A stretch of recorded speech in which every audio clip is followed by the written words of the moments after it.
अस्सलाम वालेकुम नाज़रीन, आप पाकिस्तान टाइम्स ब्यूरो का यूट्यूब और फेसबुक चैनल देख रहे हैं। मैं राव असजद हूँ। तो हमने आपसे जिक्र किया था कि हम आसिम मुनीर साहब के उन बयानात के बारे में बात करेंगे जो सुहेल वड़ाइच की तवस्सुत से उन्होंने आवाम तक पहुँचाने की कोशिश की है। उन बयानात में से आज एक बयान के ऊपर हम तस्करा करेंगे। सुहेल वड़ाइच साहब के बकौल जनरल आसिम मुनीर ने हिसाब किताब लगाकर बताया कि अगले साल से रिकॉर्डिंग से हर साल $2 अरब का खालिस मुनाफा होगा और जो हर साल बढ़ता जाएगा। इन्होंने मजीद बताया कि पाकिस्तान के पास नायाब ज़मीनी खजाना है, इस खजाने से पाकिस्तान का कर्जा भी उतर जाएगा। ये नाज़रीन फील्ड मार्शल साहब के इस बयान को और सुहेल वड़ाइच लफाफा सहाफ़ी जो हैं, इनके इस बयान जो आसिम मुनीर साहब का बयान था, इसको आवाम तक पहुंचाने के पोस्टमार्टम करते हैं कि ये जो फील्ड मार्शल की इतनी खुशामद की जा रही है, आया फील्ड मार्शल साहब इस चीज़ के लिए ट्रेंड हैं भी या नहीं, और इनके माजी के बयानात, इनके हाल के बयानात से कितने मैच करते हैं और कितनी सच्चाई साबित करते हैं। 2023 में फील्ड मार्शल साहब जिस वक्त आर्मी चीफ बने थे नए, उस वक्त इन्होंने एक बयान दिया था कि मैं 1 साल में पाकिस्तान की मैशियत जो है उसको राह पर ले आऊंगा और आप देखेंगे पाकिस्तान तरक्की करेगा। पाकिस्तान ने क्या तरक्की की 2023 के बाद से 2025 तक, वो हम आपके सामने रखते हैं। सरमायाकारी बिल्कुल खत्म हो चुकी है। इस वक्त महंगाई और गुर्बत जो है इस वक्त पाकिस्तान में अरूज पर है। सरमायाकारी के बजाय दोस्त ममालिक के पैसे इस वक्त पाकिस्तान के खजाने में पड़े हुए हैं। पाकिस्तान के अपने ज़र्रा मुबादला बिल्कुल भी पाकिस्तान के खजाने में मौजूद नहीं, सिर्फ और सिर्फ दोस्त ममालिक की सरमायाकारी है। जो सरमायाकारी के नाम पर जो पैसे हैं वो पड़े हुए हैं पाकिस्तान के खजाने में। इन्हीं फील्ड मार्शल साहब ने जिस वक्त ये आर्मी चीफ थे, SIFC के इजलास में इन्होंने ये कहा था कि $200 अरब की सरमायाकारी लाई जाएगी, जो अब तक पाकिस्तान के खजाने में $2 अरब भी नहीं पहुंच पाई, $2 अरब भी नहीं पहुंच पाई।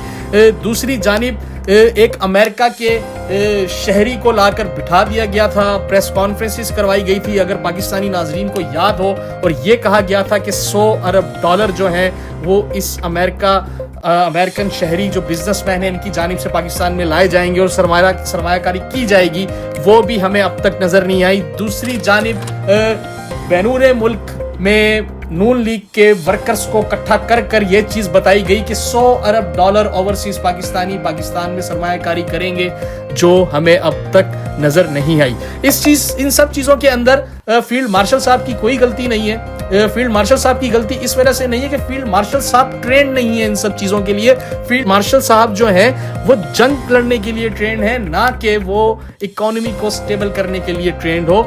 ये सिर्फ और सिर्फ जब आप किसी बड़े ओहदे पर फाइज होते हैं, आपके इर्द गिर्द बहुत से ऐसे लोग इकट्ठे होते हैं जो आपकी खुशामद करते हैं। कई आपकी जहानत को लेकर खुशामद करते हैं, कई आपके चेहरे को लेकर, कई आपकी फिजिकल अपीयरेंस को लेकर। वो सिर्फ और सिर्फ उनके खुशामद करने का जो मकसद होता है वो अपने मुफाद हासिल करना होता है, इससे ज्यादा कुछ नहीं। वो दरअसल आपको दिन ब दिन आपको ऐसी जगह पर धकेल रहे होते हैं जहां से आपके लिए निकलना मुश्किल हो जाता है, और आपके लिए ये चीजें आपकी एक ऐसी जहन शिकनी की जाती है कि आप सारी मसाइल की जो सोल्यूशन है वो अपने आप को ही समझते हैं और आप ही अपने आप को अक्ले कुल समझते हैं। मेरे सामने से याया खान साहब का एक स्टेटमेंट गुजरा, मैं आपसे आखिर में वही स्टेटमेंट शेयर करना चाहूंगा। उसके बाद हम इस वीडियो के थर्ड पार्ट की जानिब बढ़ेंगे इंशाल्लाह। वो मैं आपको अगली वीडियो में आपके सामने पेश करूंगा, इस वीडियो का थर्ड पार्ट और लास्ट पार्ट। याया खान साहब ने कहा था कि मैं एक सिपाही हूं। ये 1971 की बात है जिस वक्त ये स्टेटमेंट दिया गया था, और ये पाकिस्तान टूटने से 2 महीने पहले का स्टेटमेंट था। मैं एक सिपाही हूं, सियासतदान नहीं। मैं इस ओहदे से चिमटने रहने वाला नहीं चाहता। जिस लम्हे मुझे महसूस हुआ कि मैं अपने लोगों से कट गया हूं, मुझे मुस्ताफी हो जाना चाहिए। मुझे मशरिकी पाकिस्तान अपनी हथेली की तरह मालूम है। जी हाँ, ये जनरल याया खान साहब उस वक्त कह रहे थे कि मुझे मशरिकी पाकिस्तान अपनी हथेली की तरह महसूस होता है, मुझे मालूम है। क्या बना उस मशरिकी पाकिस्तान का, आप सब ने देखा कि पाकिस्तान का एक बहुत बड़ा हिस्सा टूटा गया। उस वक्त भी याया खान के इर्द गिर्द इसी तरह के खुशामद करने वाले सुहेल वड़ाइश टाइप लोग हुआ करते थे, जो उनकी खुशामद किया करते थे सिर्फ अपने मुफाद के लिए, और उसमें सिर्फ और सिर्फ नुकसान पाकिस्तान का हुआ। और याया खान को आज कितने लोग याद रखते हैं, ज़ियाउल हक को आज कितने लोग याद रखते हैं, बिल्कुल भी नहीं याद रखा जाता।